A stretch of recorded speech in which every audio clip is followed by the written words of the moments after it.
I'm going to begin. As always, you write your comments there on the side. I'll get to that at the end. I need to first, before we begin, I want to respond to a few comments. First of all, the issue that I only saw afterwards, the big debate in the chat over the definition of a yeshiva. People were really going at it. And I was asked the question, is there an yeshiva older than the Mir? And actually, even without seeing the comments, I came up with the Beit El. Now, the thing is that some of you, not, I hear a voice out back. Some of you said that maybe it is true from the Ashkenazic perspective, we'd call this a I don't know, a base medrash more, because we think of yeshivas as different shiurim and a certain age group, but it was a yeshiva. And anyone who's interested in that, here's his whole book by Pinchas Giller on it, Shalom Sharabi and the Kabbalists of Beit El. It's a Kabbalistic yeshiva. It still exists to this day.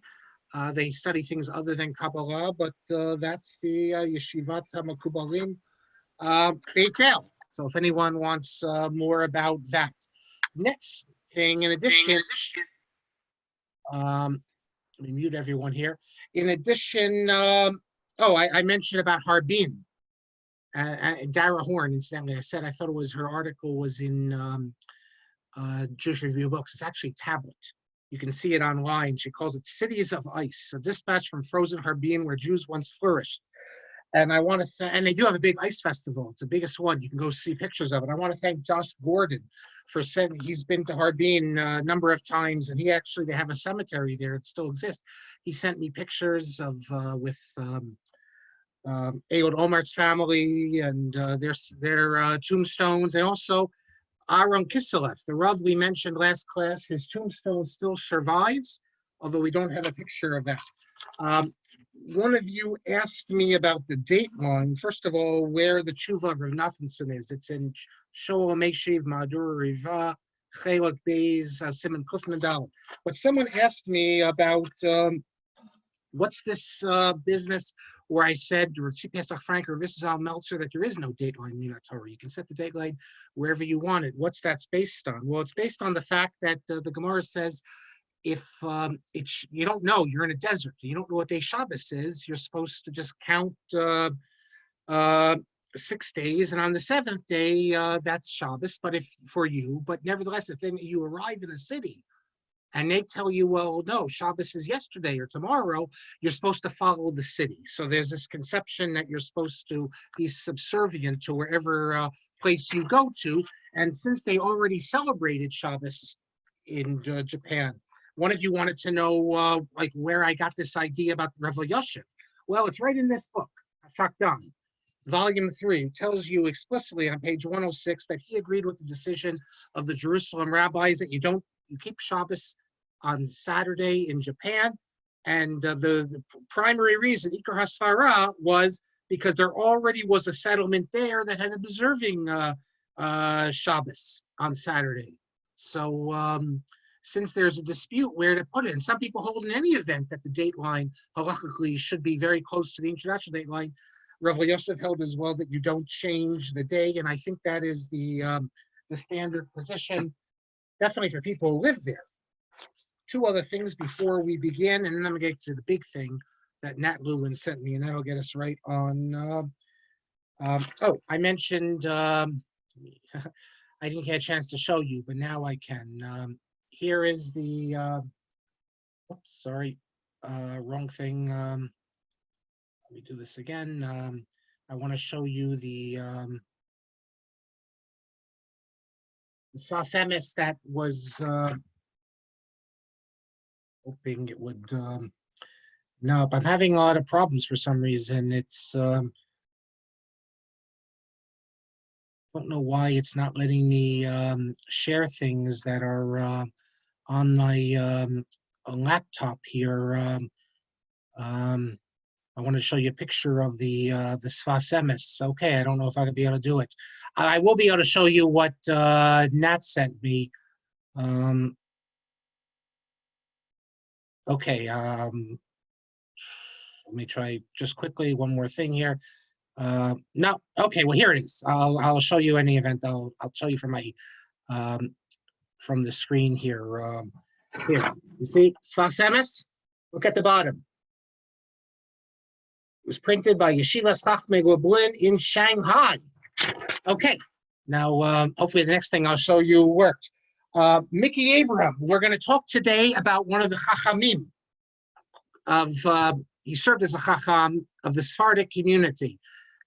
His name was David Abraham, and we have a number of his family that are listening. So one of them, Mickey Abraham, sent me something I should have mentioned, that when the Mir Yeshiva came to Kobe, there actually was a Sephardic community there as well as an Ashkenazi community, and there's a man named Nissim Tawil, who was very helpful to the Mir Yeshiva. You can read his, I guess, great-granddaughter, Allison Tawil, has an article in the YU Observer. You just got to Google Nissim Tawil, Allison Tawil, and you can read all about how he put up guarantee money so the Mir Yeshiva could come to Japan, and that's very great. Ashkenazim and Sephardim joining together. Okay, now I want to get to the important thing.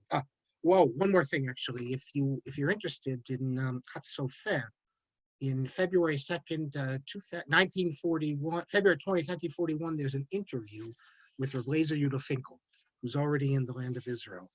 And in the interview, he talks about how all the great rabbis who are soon going to be coming to Israel, Eretz Yisrael, are getting out.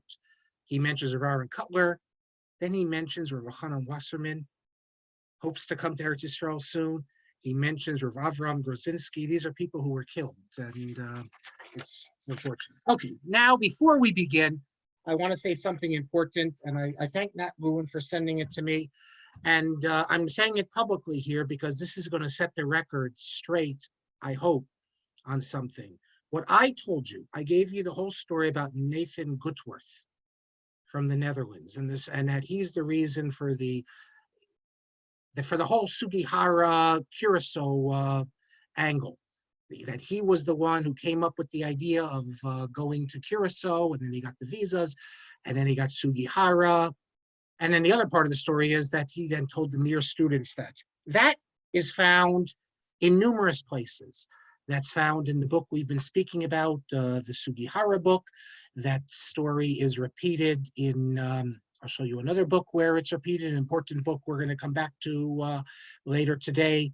It's repeated in this book by David Kranzler, Japanese Nazis and Jews.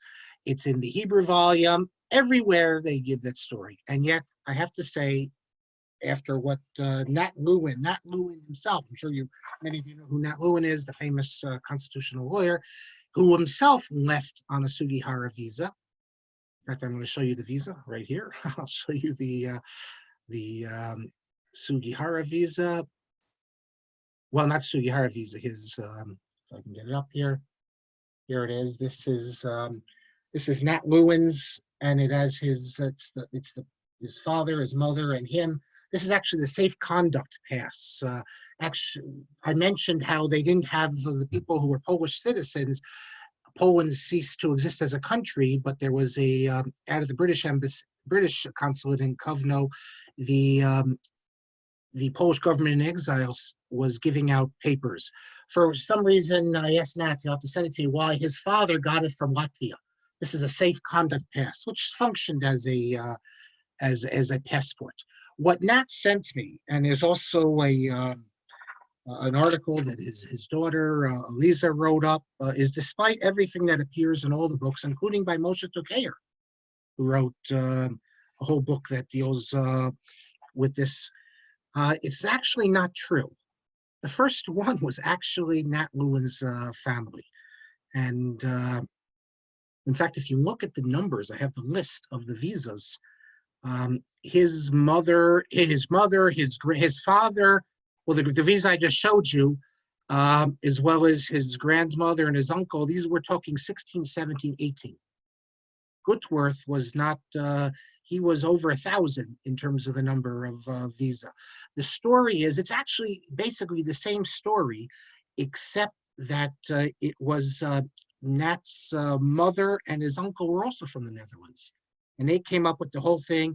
Anyone is interested, or you can just Google it, and you can read the whole story. Eliza Lewin article, How My Grandmother's Chutzpah Helped Sugi Hire Rescue Thousands of Jews. This also explains something interesting because we have the Dutch consul's an interview he gave where he talks about we came to this whole idea because a Dutch man, came to me with this. And everyone says, well, the person he's referring to is Gutworth. But it's clear that the person he's referring to is actually Nat Lewin's uncle,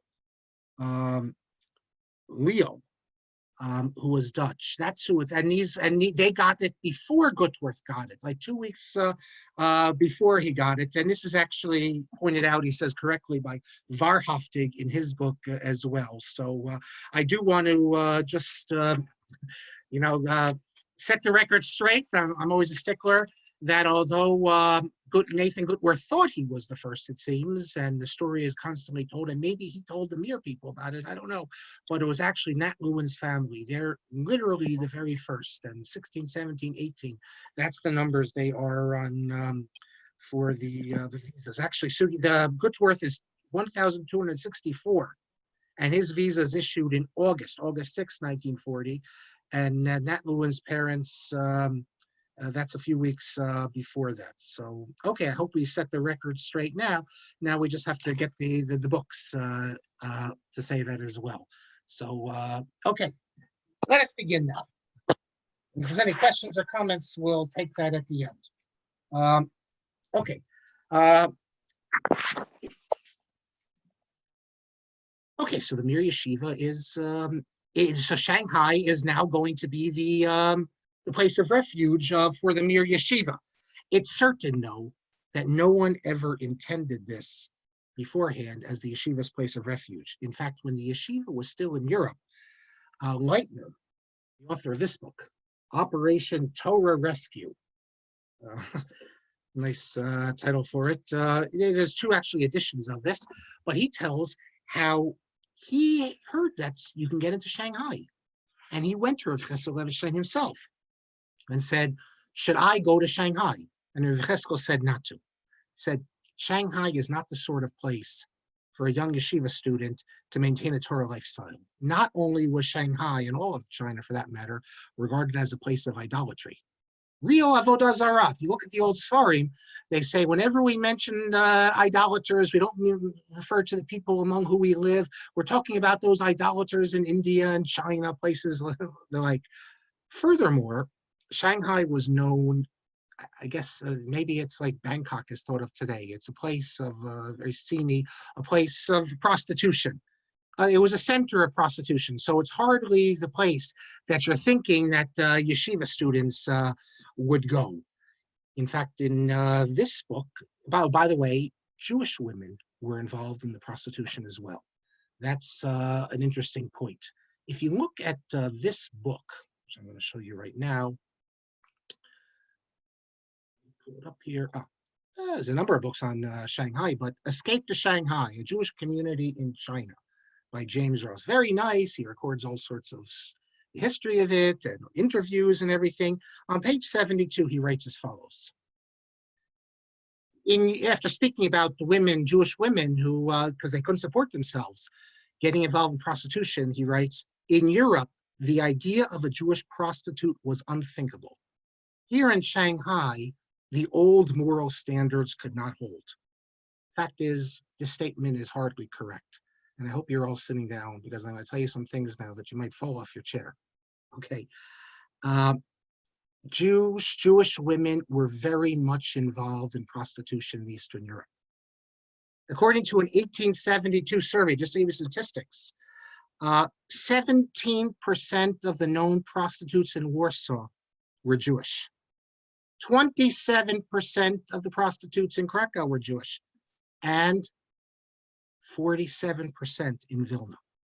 In 1889, Jewish women were 22% of the licensed prostitutes in the Pale of Settlement. Where do all these statistics come from? They come from this book. Let me get it up here for you, which is a, wonder where we find my book here. I've got to pull it up here a second. And if you think that here, okay, let me pull up the screen now for you. You can all see this now, I believe. Prostitution and Prejudice, the Jewish Fight Against White Slavery, 1870 to 1939. White slavery was, I hate to say it because we wouldn't like it if someone else said it, but Jews were involved in white slavery. In fact, in Argentina and Brazil, the Jews ran the white slavery. When we do our Torah in Motion trip to Argentina, we'll go see the separate cemeteries. They had separate cemeteries because the Jewish community would not allow the prostitutes and the pimps to be buried in the Jewish cemetery. That whole society, it was called the Tzvi Migdal Society. They had their own shul, their own rabbi, their own, everything. They had completely, and the mainstream Jewish community called them the Tmeim. And this happened in Brazil at all. So, and this went on until it was finally shut down, like in the late 30s. But this was this is reality. Furthermore, this goes back to medieval times. Jewish prostitution. The Akedas Yitzchak speaks about how communities themselves had houses of ill repute, run by the community. They thought it was better than the Jews going to the non-Jewish women, because it was dangerous. It's a capital offense. And the Akedas Yitzchak speaks about how he tries to tell them this is crazy, this is terrible. We have examples in Prague. We have in Damascus even, there were Jewish prostitutes. So this is like a legend, like a myth that the Jews there's no such thing as a Jewish shicker, a Jewish drunk. There's no such thing as a Jewish prostitute. And until you came to the state of Israel, it's not true at all. And therefore, contrary, I understand why Ross would say that, because he has this myth. But unfortunately, the truth is not only that, we have at least 2 tshuvot by Rabbanim. Prostitutes, they never felt like they were not part of the Jewish community. They wanted to give money to the shul. In one case, to buy the parochas. And that's found in the Rafal and Shimon of Cairo. The question is, are you allowed to accept their money and give them name recognition? Are they any different than the Machal Shabbos? So this is, the Jewish community has always had everything. So it's nothing new. And unfortunately, you also had it in Shanghai. In fact, in a recent book about the experience of living in Shanghai, the book I mentioned, this book, he speaks about the real contrast between the city, which contained every evil imaginable, and the yeshiva, which was an oasis of Torah and spirituality. I knew someone else. Let me show you his picture here. I don't know if anyone recognizes, this individual. This is someone who died just a couple of months ago. He must have been about 95. His name is Rav Chaim Dovber Golevsky. He was the grandson of Rav Simcha Zelig, Rieger, the Dayan of Brisk. What do you mean Brisk, the Dayan of Brisk? Didn't they have a Rav, the Brisker Rav, before that Rav Chaim? Yeah, but they didn't paskin. They left it, except for big things. But generally, Psak was left to the Dayan. Here is a picture I took in his house.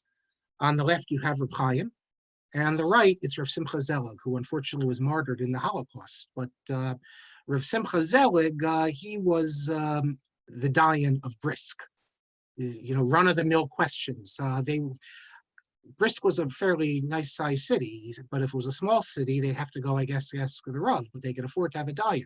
So Reb Chaim Soloveitchik wasn't poskening questions on kashrus of a chicken. He wasn't doing agunas either. He wasn't, Reb Chaim said the job of the Rav, that's not his job. The job of the Rav is, as he said, to take care of the widows and orphans. Reb Chaim didn't even speak. He never spoke, not even Shabbos Agadol, Shabbos Shuva. They were Magidim. But he was the Rav.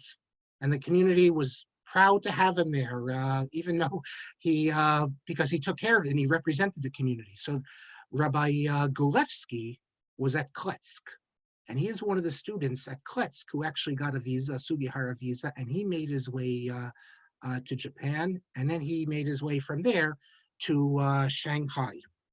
And in one of Rav Golevsky's Sfarim. I took that picture, by the way, at his house in Borough Park. He taught at YU, believe it or not.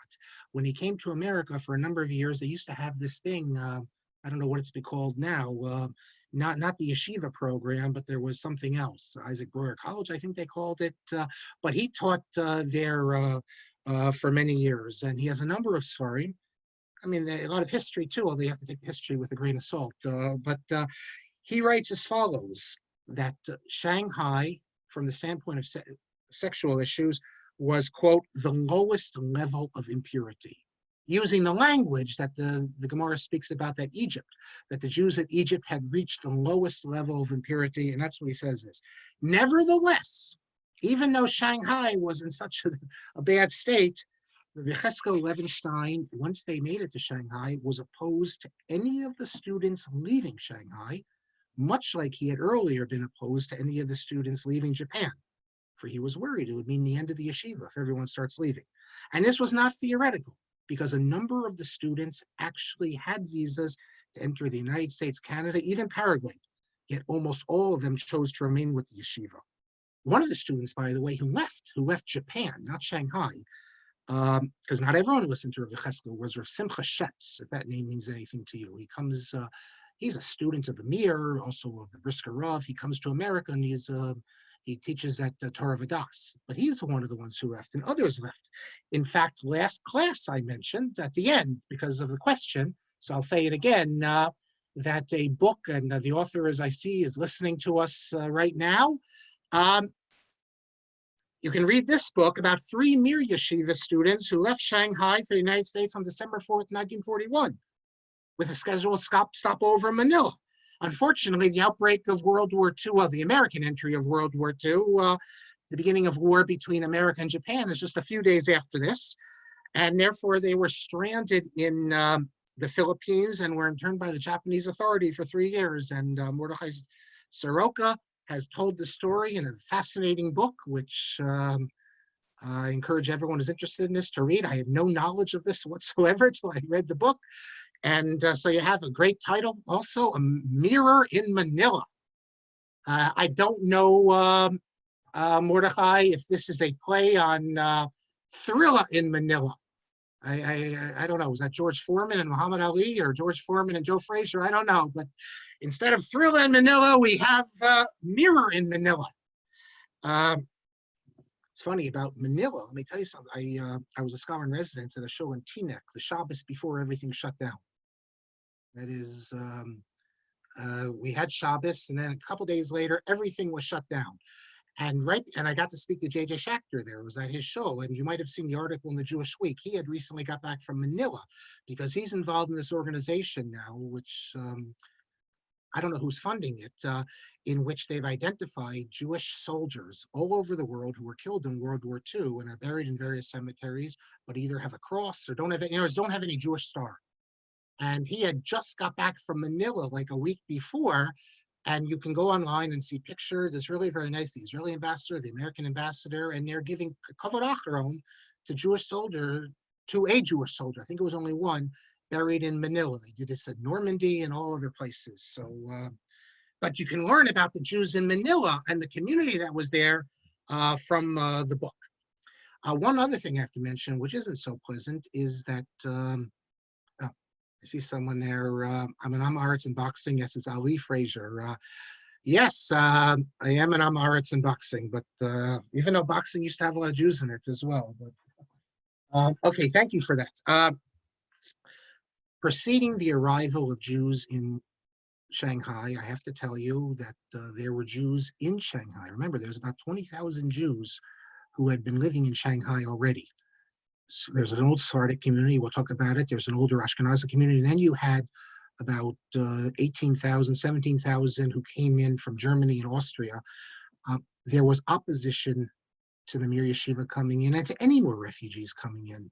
What was the reason for this? Well, you can read about it in Kranzler's book on pages 268 and on. Basically, the problem was, I don't think they think it was realized it was a matter of life and death. I guess they thought also if they protest to Japan, Japan would keep the Jews in Japan because they had no money.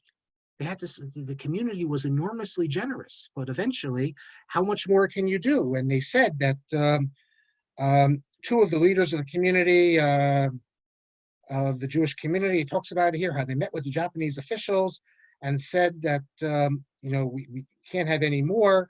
Um,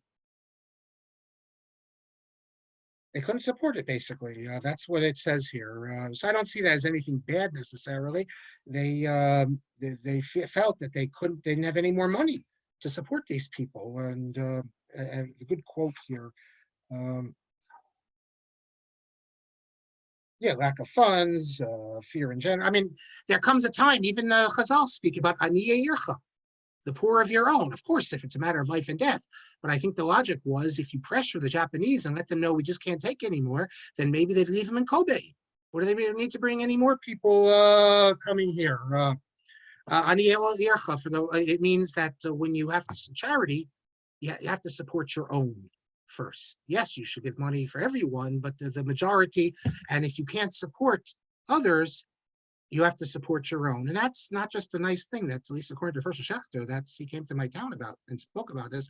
He claims it's actually real halacha, to the extent that he said that you're forbidden, let's say you have to halachically support, let's say, your local institutions. Then if you want to give 10% to other institutions, you can. But he thinks it's actually against halacha. If you're living in, let's say, a town, for you to give all your money, let's say, to the Mir Yeshiva in Brooklyn, if you're living in Los Angeles, as opposed to your own school, he thinks you're obligated to support your own school, and then with the leftover, you give it to the others. But then, in response to a question, he said, however, if you have a shaychus, a connection, like let's say you went to the Mir, or your son goes to the Mir, then that's considered your yeshiva also. So then you could live in Los Angeles or Seattle, then you could give most of your money to that.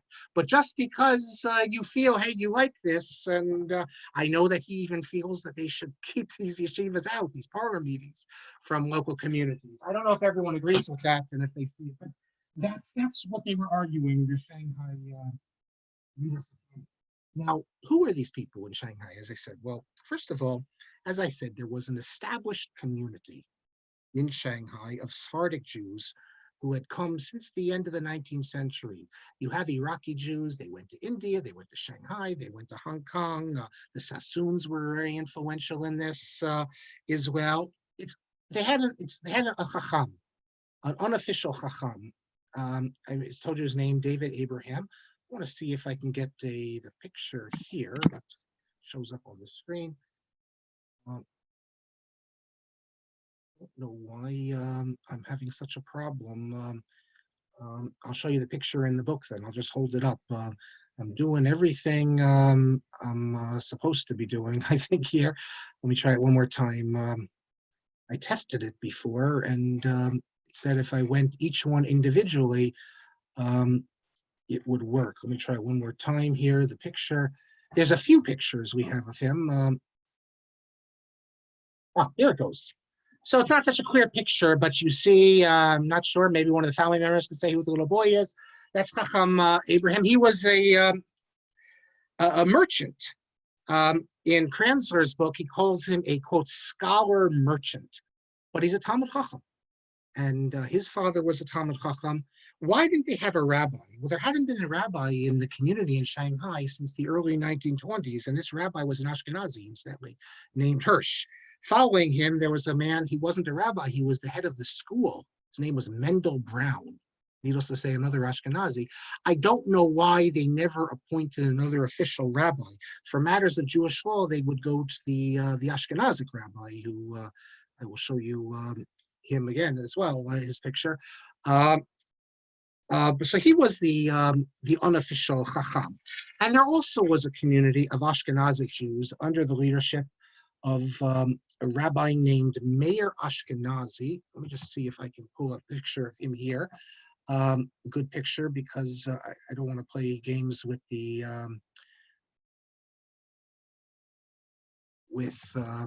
not being able to get it. Okay, I got a picture for you. Let me show you. There's a website called Kvarim, which here you go on the right there. You can see his picture.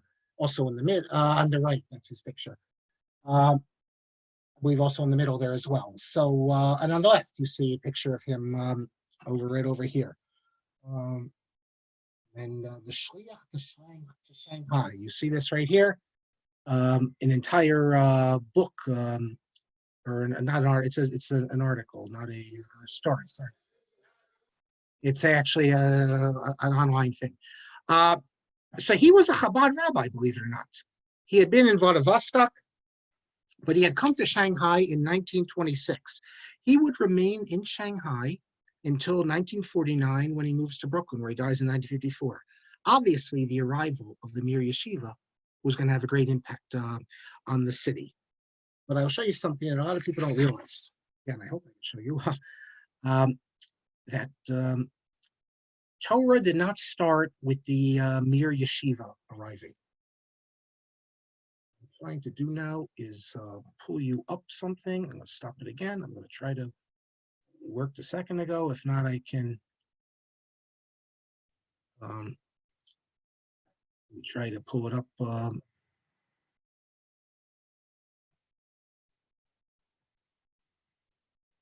me try one more time here. If not, I'm going to show you the picture myself.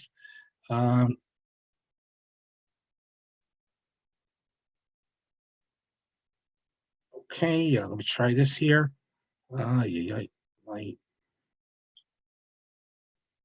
Unfortunately, it's let's try it. Here we go. Oh, there you go. It's erratic, but you can see it. This is a kuntras, a little Torah publication. It's called Or Torah Mimizrach. It's dedicated to Torah and Musar. It's put out by, his name is Eliezer Bricks. Talmud from Pinsk. He was in Yeshiva Pinsk. And then look what it says. Now he's in Yeshivat Mizrach HaRachok in Shanghai, the Far East Yeshiva, and you see published in Shanghai, 1941. This is before the Mir Yeshiva students arrived. They had this Yeshiva Mizrach HaRachok. If you look in this little booklet, which I could send anyone a copy, it begins with an article, a Torah article by Rabbi Ashkenazi, who served as the Rosh Yeshiva of this yeshiva, or Torah Mimizrach. Soon the Chabad group would come, the Lubavitch group. And they opened the yeshiva, their yeshiva's Tomchei Tamimim. And this yeshiva, it followed the exact same path as the Mir Yeshiva with the Sugi Haravizas. Then Rabbi Ashkenazi becomes, and he is a real Talmid Chacham. He's not like today. Sometimes you find shlichim, which are not such great Talmidei Chachamim. He's a very, very big Talmid Chacham. And once the Lubavitch students come, he becomes the Rosh Yeshiva of their yeshiva, and he begins to focus on the Tomchei Tamimim yeshiva. I believe that this yeshiva, Mizrach HaRachok, closes down, because I can find no references to it after 1941. So what happened to the students? We know that a number of students joined the Mir Yeshiva, and others, more Hasidic inclinations, they joined Chachmei Lublin, and others just went place to place, weren't particularly connected. Some were with Chabad. Rav Chaim Shmulevitz, who's functioning as the Rosh Yeshiva in Shanghai, the son-in-law of Rav Lezer Yehuda Finkel, he invited the Lubavitch students. There's about 30 Lubavitch students. We have a list of their names. I can show you pictures of them, to join the Mir Yeshiva. Amazing when you think about it, because of what we're going to see. But they were invited to join the Mir Yeshiva. And they preferred to remain as a separate group, as we can understand. New information. Someone asked me this a couple days ago. New information has recently come to light, which Chabad made a big deal about. How, see, as I mentioned, money was sent by the Vaad Hatzalah in America, and that's what supported the yeshiva students at the Mir. So much so that the yeshiva students were in a better shape than the typical refugee, and we'll see how it led to some negative feelings. However, the money that came from the Vaad Hatzalah in America, and there's no doubt about this, came with instructions to exclude the Lubavitch students. And what's going on here? Why would they be excluded? And even though it came with instructions, that wasn't always the case. They sometimes did let them have it in Shanghai. And apparently Rav Chaim Shmulevitz was not really opposed to letting the Lubavitch students have it. It came, and some of it came directly to Rameir Ashkenazi with instructions that no Lubavitch students. Now, some have viewed this as a continuation of the difficult relationship between Lubavitch and the yeshiva world that existed in Europe. It's no secret that Lubavitch has always gone their own way in many things, that they don't feel like they're a part of the yeshiva world. They're their own. They're Lubavitch. They're their own empire. It could be that's the reason. After the war, there was a case before Beis-Din, where Rabbi Ashkenazi was charged with disregarding the instructions that Lubavitch students not receive aid sent from Vaad Hatzalah. He actually wins the case, but money came to him, care packages as well, and he distributed them. He's a Lubavitcher, so what would you expect? Now, I don't want to get into it now, whether Vaad Hatzalah had any justification for excluding Lubavitch students from its aid. And in one of the websites of Chabad, they use this to attack Rav Aaron Kotler, who in any event, they don't like Rav Aaron Kotler because he was very anti-Chabad. But if you look at the documents, Rav Aaron Kotler is never mentioned at all. It's Rav Kalmanovich. He's the one who gives the instructions. I would only suggest that if you want to look at it from the Vaad Hatzalah's perspective, and this is not mentioned in all the attacks on the Vaad Hatzalah, the Frierdiker Rebbe, the Rayatz, had his own fund for Shanghai, and he raised his own money. So first of all, the Vaad Hatzalah could have assumed that why do we need to support the Lubavitch students? The Rayatz is raising money himself for the Shanghai Lubavitch students, and he's not giving that money to the Mir students. And also, they might have felt that the Rayatz's fundraising efforts hurt Vaad Hatzalah, which they might have, because Vaad Hatzalah comes to town raising money for Shanghai students, and they might say, well, 2 weeks ago, the Lubavitch emissary was here and we already gave money for Shanghai. So we could see that it wouldn't necessarily be such a great relationship. And I'll just repeat what I said. Rameir Ashkenazi won the Din Torah that went before the Beis-Din. I haven't been able to find out who was on the Beis-Din. As far as I know, it wasn't Agudas Rabbanim, but I don't know who was on the Beis-Din. It's not on the documentation as far as I know. In addition to Lubavitch, there were also students from, as we said, the Hasidic students from Yeshiva Chachmei Lublin who escaped to Shanghai, and they reestablished their yeshiva there as well. Lubavitch and Lubavitch and Chachmei Lublin were never in the same building with Mir. First, they were separate, and then they shared a building in one of the other shuls. We're going to talk about where the Mir was. They were not together.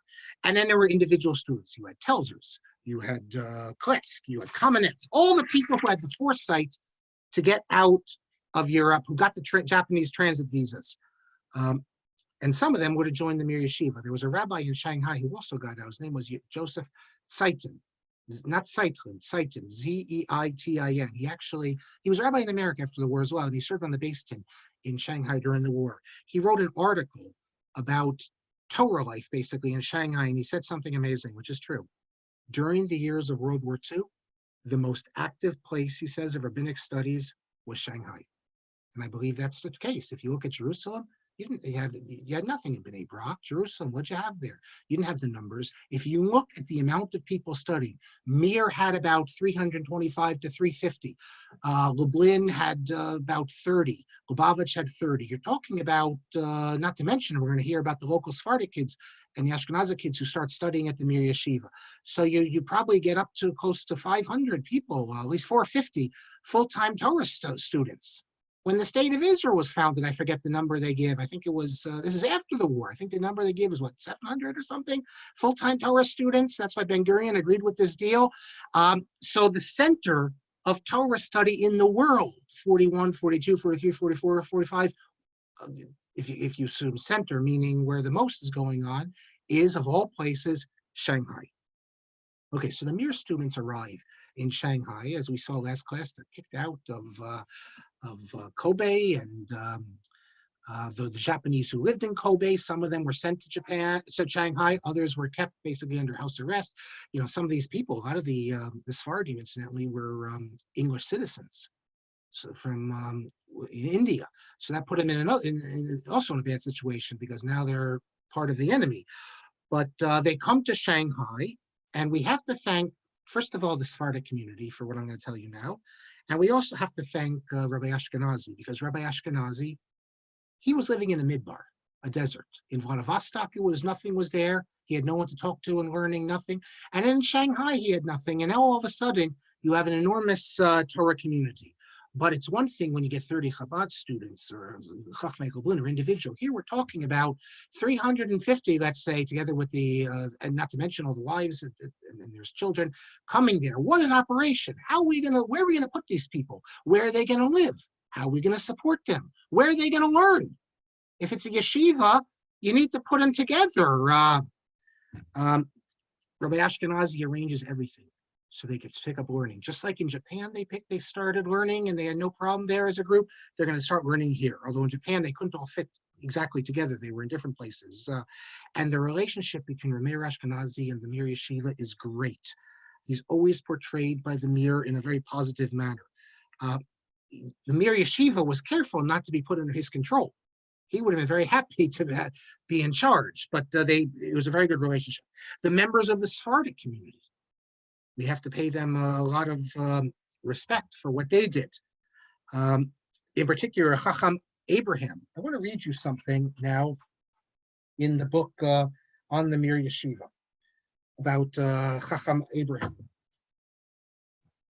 Page 586. Let me start with that to get a sense of what, because remember, these were Sephardim. What do they know about Lithuanian yeshivas? This is a very foreign concept, giant yeshivas. Yeah, it's yeshivas in the Sephardic world, but not like these giant yeshivas. And the whole approach is very different. But the book tells about how Chacham Abraham, who was who had great respect with all his soul for the rabbis and for the yeshiva students, was completely dedicated to it and helped out very much. Any request that the yeshiva had, they went to Chacham Abraham and he could take care of it. Even strange requests. One of the most strange requests is they said to Chacham Abraham, we get to the yeshiva, and I'll tell you in a minute where the yeshiva is. That's an unbelievable story in and of itself. We need shtenders. Chacham Abraham had no idea what's a shtender. What do you need? First of all, what do you need a shtender for? And what is a shtender? And so they explained to him, well, that's how we learned with these shtenders. Well, there was in the Sephardic community a Jew there, and it continues, describes the whole thing, who owned a furniture place. And so he came down, they brought his people down to look, and they did a drawing and they explained it. And let me show you the picture now, the famous picture. I'll get you to this picture. All these shtenders were made by the Chinese workmen that worked for the Jewish furniture manufacturer based on a description, because there weren't any shtenders in the entire Hong Kong. Later, I'll tell you who some of these people are in the pictures. So, okay, so where to put them? Well, they put them in this synagogue. Let me show you. Go back to this picture. It's called Beth Aaron. Show you a picture of the synagogue. Oh, where is it? Here. Picture. There it is. Beth Aaron synagogue in Shanghai, which unfortunately you can't see anymore because it was destroyed in 1985. This synagogue was opened in 1927, and it was built by the famous Iraqi Jewish businessman named Silas Aaron Hardoon. I want to show you his picture first. I found a picture of him online. What's the pictures? Here he is. Hardoon was born in Baghdad, then he went to India, made his way to Shanghai. At the time of his death in 1931, he was regarded as the richest man, not the richest Jew, the richest man in Asia. He had, in today's money, I just checked it before on Wikipedia, the equivalent of $15 billion. And that would make him, even today, a very, very wealthy man. He was working with the Sassoon family, and then he was working for them when he came to Shanghai, and then he went on his own real estate. He's remembered today for, if you go to Shanghai, you can see the Nanjing Road, and he built it. Now, unusual for his time, he married a local Chinese woman whose father but might have been Jewish, but that we don't know. And she was Buddhist, and he himself was very interested in Buddhism. He had this like big estate, and Buddhist monks lived on the estate, and he loved talking to them. And he cut himself off from the Jewish community. He basically had nothing to do with Jewish community. He was very charitable. He gave to hospitals, museums, Buddhist institutions, all sorts of stuff. But he had nothing to do with Judaism. And yet, deep down, he did have some connection, because he was not totally alienated. In the last decade of his life, and the story is he had a dream, his father, whatever, he decided to build a synagogue, Beth Aaron, in memory of his father.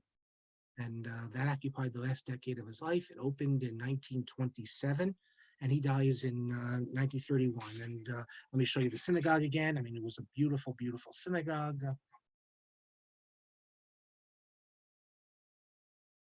There it is. Now, this synagogue, so why this is such an amazing story is this synagogue was,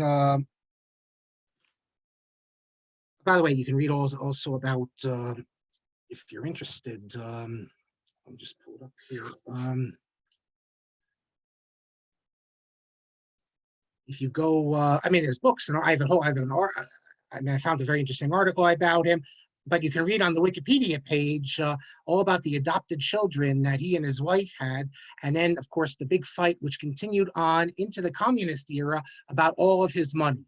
Suffice to say, they should have left China when they could, because I met someone not long ago who was part of this family and claimed that they're entitled to certain money.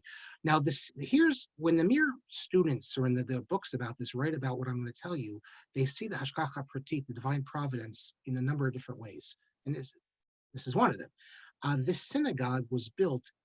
Well, why did he build a synagogue? He wanted to memorialize something for his father, and Chacham Abraham said, "We'll build a synagogue." They built the synagogue in the zone, the international zone. Shanghai was divided. You also had what they called the French concession, and then you had the international zone from when it was an international city. And this applied even when Japan entered, until Japan entered the war against the Allies, and then later in 1943, France also gave it up. But there were no Jews living there. This was the area of all the business. So why build a synagogue there? Because Chacham Abraham said, well, thinking to the future, in the future, Jews are going to move to that area, and therefore we need to be prepared. Well, it never happened. The synagogue is built in 1927. Until 1941, no Jews are living there. It was very difficult to get a minyan. The place is empty.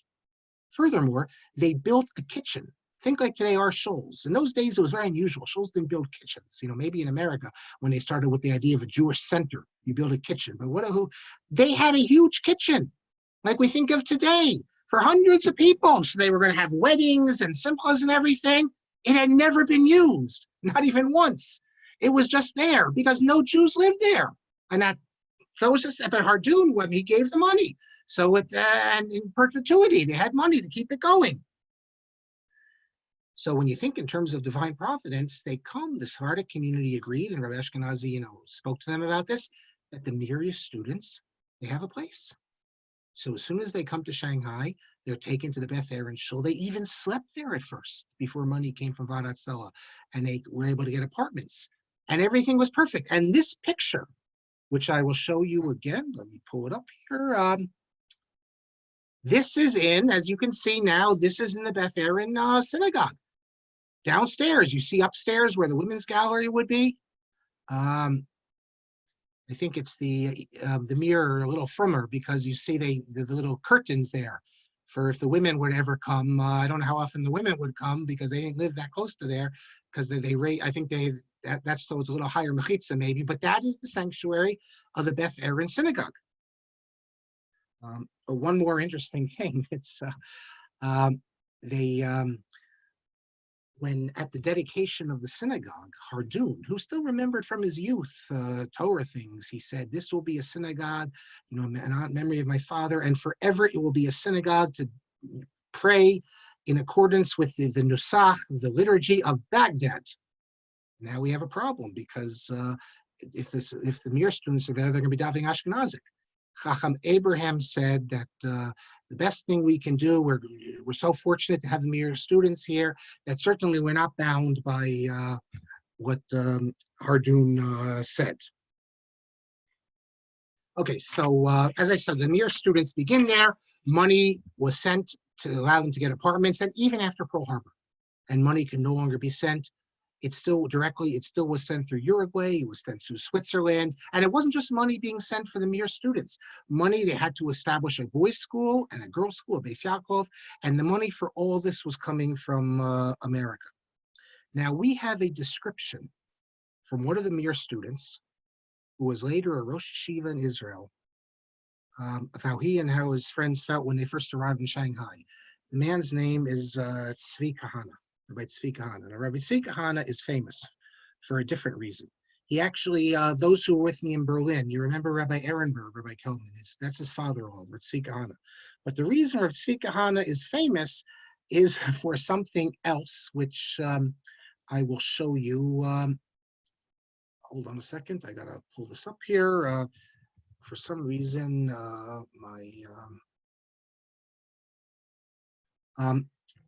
many people met the Lubavitcher Rebbe, as we know. And however, there was this Rabbi Tzvi Kahana. He comes to meet the Lubavitcher Rebbe in a, hold on a second, in a famous meeting. And the Lubavitcher Rebbe, I was told by one Chabadnik, it is the only time, I'll play it for 2 minutes so you see it. I think you'll be able to get sound, but you can also read it. It's the only time the Lubavitcher Rebbe ever gets angry, I think, and calls his opponents mechutzafim.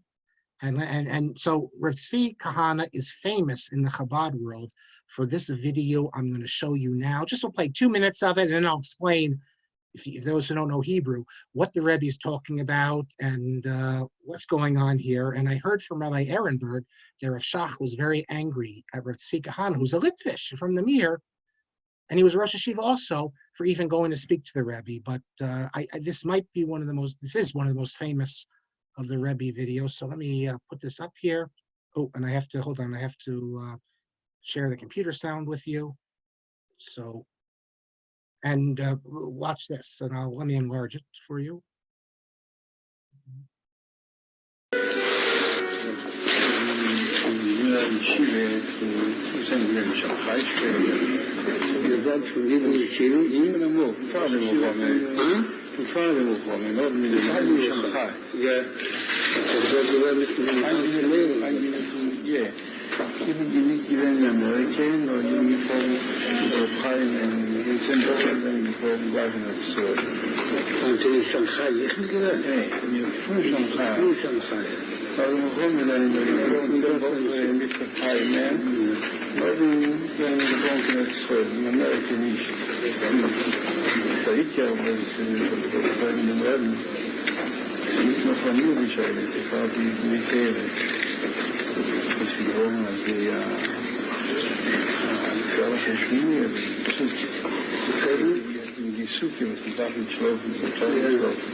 Ich dachte, da muss ein Titel werden, dass er sagt, was für die Mechachel hat mit was zu tun.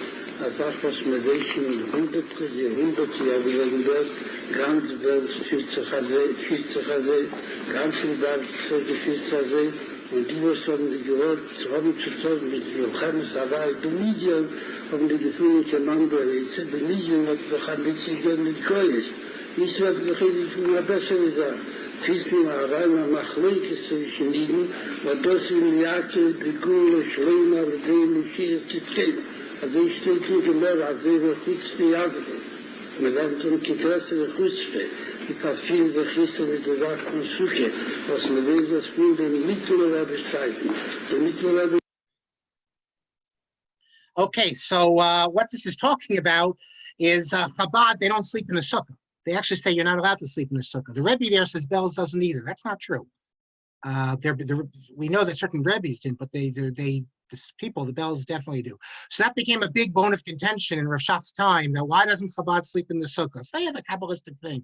So here he's going there, and it became famous because this goes on for 20 minutes talking about this. I encourage all of you to watch it. And then at the end, Tzvi Kahana, he accepts what the Rebbe says, and his wife comes in to get a bracha, the whole bit. And so very interesting. So Tzvi Kahana, though, and I'll end with this, and then we'll take the questions. He talks about, there's a little of a memoir, when they arrived in Shanghai and they were told that they're going to the Sephardic synagogue and the Sephardim are going to take care of them and everything. They had no idea what to expect. They never had seen Sephardim. They didn't know what a Sephardi was. He says that we thought the Sephardim are going to look like the Chinese.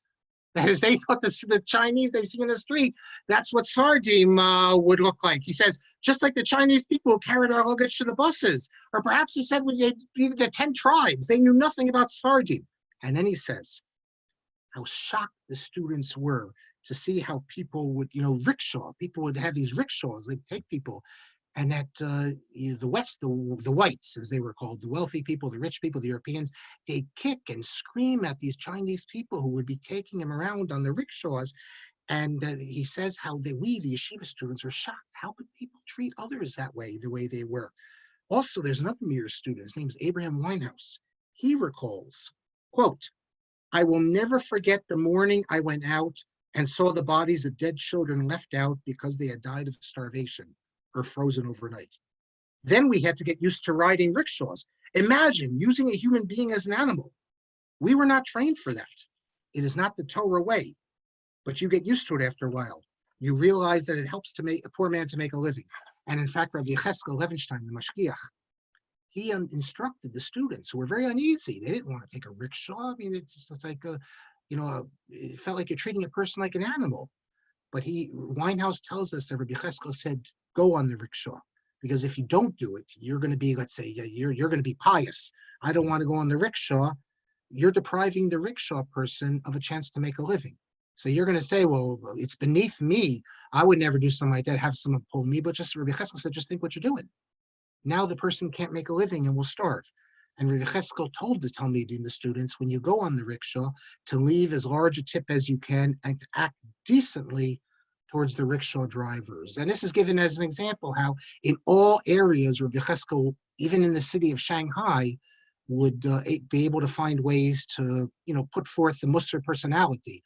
That was his job as the mashgiach, to develop the students with a proper Musar personality. And we shall see next class how the Mir Yeshiva, in the eyes of the students, is able to reach the same heights, if not greater, than they reached in Europe. So, but I see it's already 9:29. So let me stop here. I've been speaking straight now for an hour.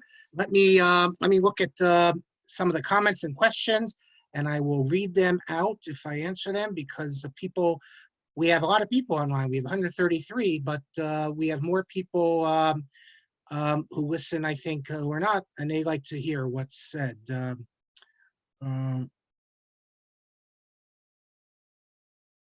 Leo Levin is Levi. Levi is the uncle's name. No, it's the mother. It's not Levin. It's the mother's.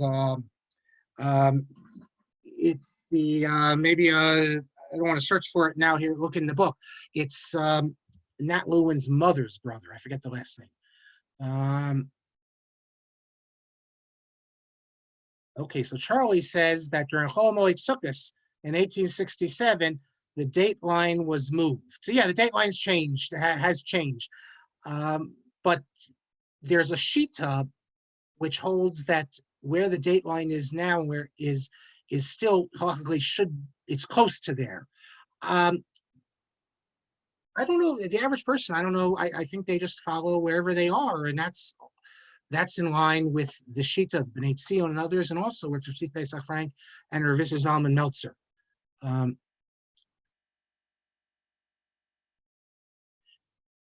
Bab Mao says if they were first, why were they 16, 17, 18? Why not number one? They were the first to use the Curacao visa. If you had a visa, let's say to Palestine. Aliza answered the question. Look a little further. Oh, okay. Oh, you got, okay, very good. You can scroll down. Yeah, as I you see that. I press see that. everybody Elise, who's online, they can also scroll yeah, down. everyone can load down. Elisa says they appear to be people with genuine visas to Japan. Either that, or they could have also could have got transit visas.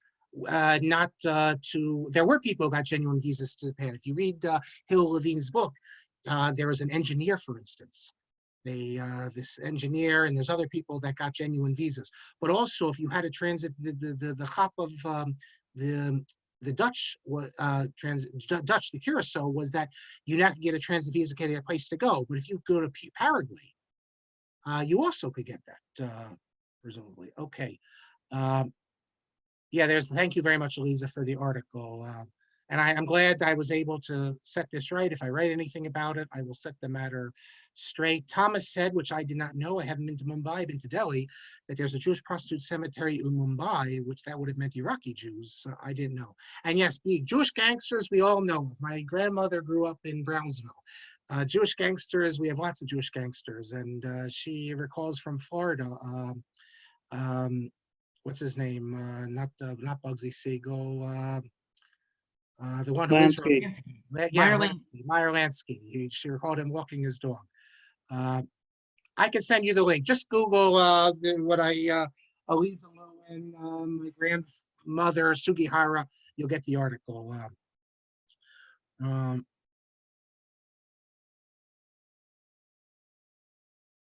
Okay.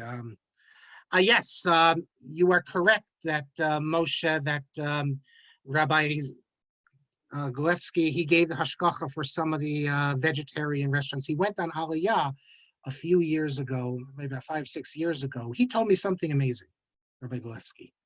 He said that in his opinion, that Rabbi Polev from YU, who's a beloved Rebbe, many children and grandchildren are Torah observant, he thought that he was a bigger Lamdan than Moshe Feinstein. Not a posek, but he thought in terms of a Lamdan, he thought Rabbi Polev was, that's one, he told me many other things. He's born in Brisk. Yes, and there's an organization, correct, Rafal, Jewish Association for Protection of Girls and Women, and you had that in England, you came out of England. In Germany, I believe you had also, there was an Orthodox woman who was very involved with this, and in Argentina. It was a huge issue there. TI, that's what I was looking for, and you had him for Gemara, very nice. And Rafal says Seidman in her new book, Seidman, which I just came out about with a review on Naomi Seidman's book on Sarah Schneier. She now is in Toronto, and also she mentions that. And yes, David says Simcha Zelig Rieger's grandson, namesake Simi Rieger, is a former basketball player and sports commentator in Israel. I did not know that, but Simcha Zelig Rieger's son was also a rabbi, and he wrote a memoir, which was published in my series at Academic Studies Press. That's Sarah Rieger, Professor Sarah Rieger's father. She's from Brooklyn College. It's about his life in the yeshiva world in Europe, but I didn't know that about I guess, is that Sarah Rieger's brother or nephew, I guess? Very nice. Mati asks, well, I discussed the money sent from Rabbi Cutler where he excludes Chabad from benefiting. And yes, I did discuss it, as you heard, and I said, correct me if I'm wrong, but I looked at the documents and Rabbi Aaron Cutler is not mentioned. It's Kalmanovitz. That's K is Kalmanovitz there. At least all the documents I saw. And yes, you are correct. The Lubavitch had their own funding, etc., etc. I don't know if Ephraim Brooks is a grandson. Okay, any recording of the Spaced-in proceedings? No, I don't have it. All we have is discussions of it. I've never seen anything, and we have a document in which is sent to, I forget now, a document from like right after the war, I think 1946, which is sent to Shanghai, if I'm not mistaken, which sets out everything that happened during the war years. How could the money continue to come from America after December 7, 1941, Charlie asks. It went through Uruguay. There was a Rabbi Molevsky. Molevsky, who was a rabbi I think he's in Toronto now, but he was in Memphis and Buffalo. His grandfather or great-grandfather, I'm not sure, was Sabatka Varon Molevsky. He became rabbi, the Rav, chief rabbi of Uruguay. So money went through him. Money also went through Switzerland. This was illegal. You can't send money. But they were. This wasn't the only time they did this. And that's how the money got there. It could not go directly. How far is Harbin from Shanghai? Good question. We spoke about. It'll come up later in the comments. Okay. I'm looking online. It says 2,286 kilometers. So you need to take a train. Zev says that 9 Lubavitch students came to Montreal and started middle college there. Yes, Charlie's correct. Money did not go through Turkey, but it did go through Switzerland. Great book about the Abraham family from Baghdad. If you search the Abraham family, you hear a lot. The families being spoken about, there were Orthodox Jews, plenty of Orthodox Jews in Shanghai as well. But the community, the Beth Aaron, this people ran the Beth Aaron synagogue. That was the Sephardic community. We will see that the Sephardim we call them Sephardim, even though they're from Baghdad. That's the convention. Solomon Sassoon claimed that the Baghdadi Jews, they go all the way back to the Talmud. So there's no Sephardi element there at all. But okay, convention, for whatever reason, we've started to call everyone who's not Ashkenazic Sephardic. But the Baghdadis, we will hear about how they were influenced by the Mir Yeshiva in a way that people might not have expected. An influence that wasn't just for a couple of years, but continued permanently. People even came back after the war with the Mir Yeshiva to America. And Baghdad, yes, via India. You start in Baghdad, and then you go to India, and then you come both. The Hong Kong also was Baghdadi. I don't know if there was a Mincha Minyan. I don't know anything. Sima says, I came to America from India, Sephardic, but this how's Ashkenazi? I'm Ashkenazi. I guess that means no kitniot for you. Question is why the rabbi did not give an answer based on halacha to Rav Kahana. Again, you have to speak to the Chabadnikim here. The Chabad has a shita, and they're not bound by just because you open up the Mishnah Berurah, let's say, they have Kabbalistic reasons that they do things. What's interesting is the fact that a Lithuanian Rosh Yeshiva has such respect for the Rebbe that he goes to the Rebbe to ask him this question, and he's very, he wants to say what the B'nai Torah are saying. This was during the period when, and the Lubavitch Rebbe is correct. This is not a new matter. This is a matter that they were doing in the 60s, in the 50s, in the early 20th century. In the Shulchan Aruch HaRav, it does say to sleep in the sukkah, but there are many things in the Shulchan Aruch HaRav which the Rav Rosh Hashanah himself didn't do. This is an old practice that goes back, if not to the beginning of Chabad, very early on. And no one attacked Chabad for this in the 19th century. No one attacked Chabad in the early 20th century. In the 70s, all of a sudden, when in the 80s, when the Chabad is being attacked, then, the sukkah, the sleeping in the sukkah. So what the Lubavitch Rebbe was saying is that, why are they bringing this up now? Why all of a sudden are they using this to attack us? When we didn't invent this, we're just doing what our parents and our grandparents and great-grandparents, and he said, it's because there are certain people who want to make Muhammad, and they want to make machokes, and that's why they're doing it. And this is the only time I know of, and I asked a few Chabad people, the Rebbe would respond to Rav Shach, he would do other things, but obliquely. Like when Rav Shach said that the Holocaust was because people sinned, the Rebbe gave a from Reagan where he said, no, you can't say that the Holocaust is because people sinned, but he wouldn't respond directly. He just would say, when we think about the Holocaust, don't say it's because this. And this example was the only time I know of where he actually, he responds directly and says that they're just interested in making machlokas. Generally, the Lubavitch Rebbe's attitude was to go above the fray. And let them argue and scream, but we're just going to do our own thing. Here, for whatever reason, is Rav Tzvi Kahana's reason was at the time, everyone was attacking Chabad for being non-halachic. And he, who was someone who respected the Rebbe, you'll see later his wife comes to ask for a bracha. His wife is the daughter of the Einayim L'Mishpat Rebbe. It's like Arieli, great Talmud Chacham and Yerushalayim. And it seems that he wasn't trying to provoke it. He didn't know that they were videoing and it would be on YouTube. He simply wanted to get a good explanation as to what's the justification for not sleeping in the sukkah. And the Rebbe doesn't give him the justification. The Rebbe just goes on and on about how but if you look in, they speak about that today, there's evil forces that are out there. We don't have the same Kedusha like we used to have. You can speak to Chabadnikim. It's beyond my my level. And Neri C. The Rebbe was telling him. Levi tells us that the Rebbe explained it in Likutei Sichos, volume 29. No, I wouldn't say David. It's imagine someone asking something of the Rebbe to ask about the kashrus of Satmar Shlita or something. I mean, he's a Talmud Chacham. He's asking the Rebbe, what's the basis of this? And it's more. He's saying he wants to go back because he wants to give an explanation so they don't attack Chabad. They were persecuting Chabad. It was a terrible situation. And there, Moshe Rosenberg, Chaim Rapport has a lengthy article, etc., etc. The role of the Amshinover. Jack Yellen asks. The Amshinover was very close to the. You know what? Let me make do that at the beginning of next class. Talk a bit about the Amshinover. And the opponents of Chabad say it's only in cold countries. I don't know. Leave it for someone else. Sternheim. Thank you, Louisa. Jack says the dateline issue from a practical perspective was explored in a kosher occurrence published by Star Case some time ago. Yes, if you Google halachic dateline, you get that article, you get a number of articles, you get a summary, an abridgment. There's a rabbi in Lakewood named Taplin, very interesting person. I don't know him personally, but he was a student of Gustman. He's published a number, but he wrote like a 700-page book on the whole international dateline, and there's about 75 pages there, which presents the issue, the different shitos and everything, and then Rav Chaim Zimmerman, who I believe he just completely defends the Chazon Ish though. Yes, Moshe Simon Shoshan is Rabbi Polyaf's great grandson. Another one of Rabbi Polyaf's grandsons lives in my town, Yanki Polyaf. I knew Rabbi Polyaf's son. Anyone who was in Vacation Village knew Rabbi Polyaf's son, or anyone who lived in Highland Park, Edison area knew Rabbi Polyaf's son.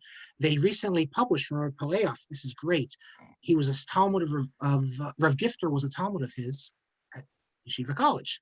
And they published the letters of Rabbi Gifter and Rabbi Polyaf. So they're basically Torah letters. But in between the Torah letters, they have the other stuff. And you see Rabbi Gifter, his anger, he has a negative comment about Rabbi Revel, and just you get a sense of who Rabbi Gifter was, although he retains the greatest respect for Rabbi Polyaf. You really get a sense of hashkaf for Rabbi Gifter from these letters. What drove so many Jewish women to prostitution? Poverty. I once heard that husbands left for America and abandoned thousands of women. Furthermore, they had no money in Eastern Europe, and these guys would come and they would marry them. They'd make shidduchim with them, and then when they get them back to Argentina, they find out they're not, rather than being husbands, they throw them in a brothel. And after a few nights in the brothel, then the women, what can they do? They're stuck there. They can't go anywhere. They'll never get married. So they basically resign themselves to that life.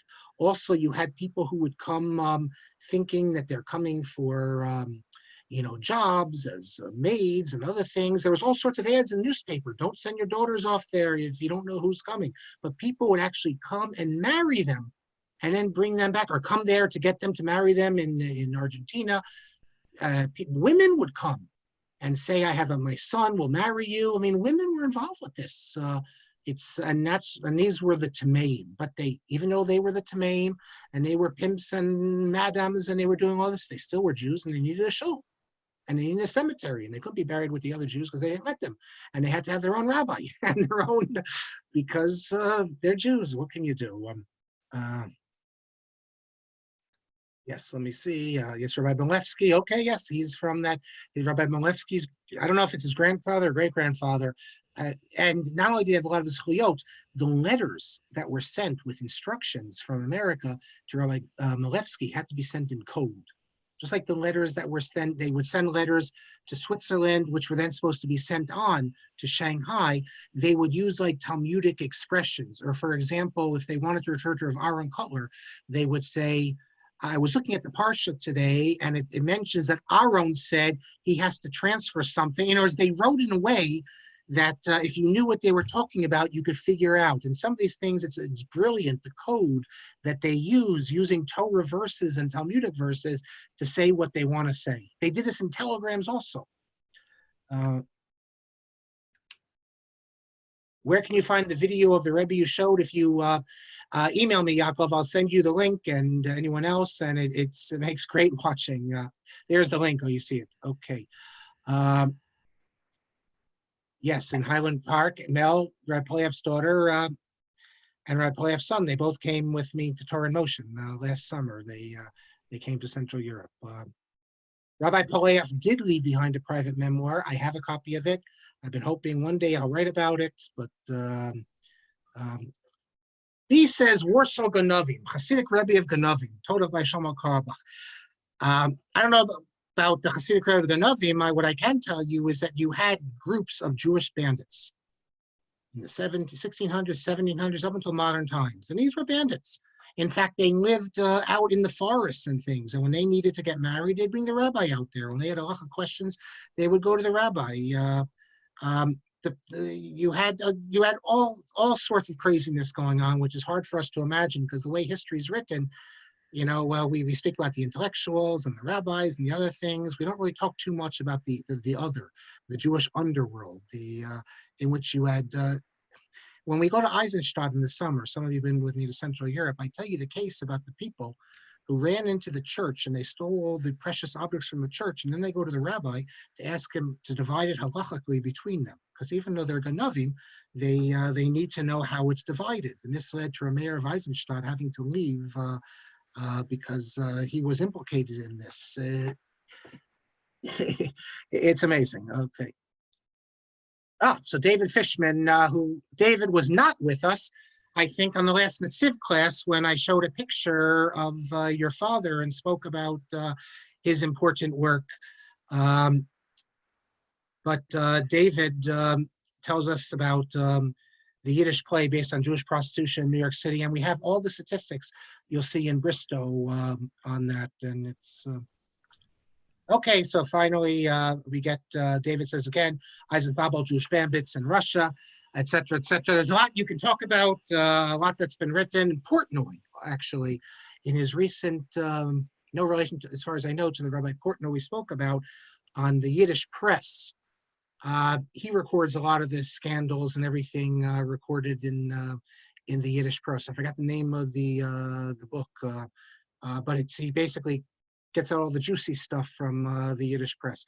And we'll end with this, that Charlie says, Trotsky Lev Bronstein had a rabbi officiate at his first wedding. So there you go. Well, thank you all. It was very nice. We will pick up next class with the Mir Yeshiva in Shanghai. Good night, everyone. Thank you very much.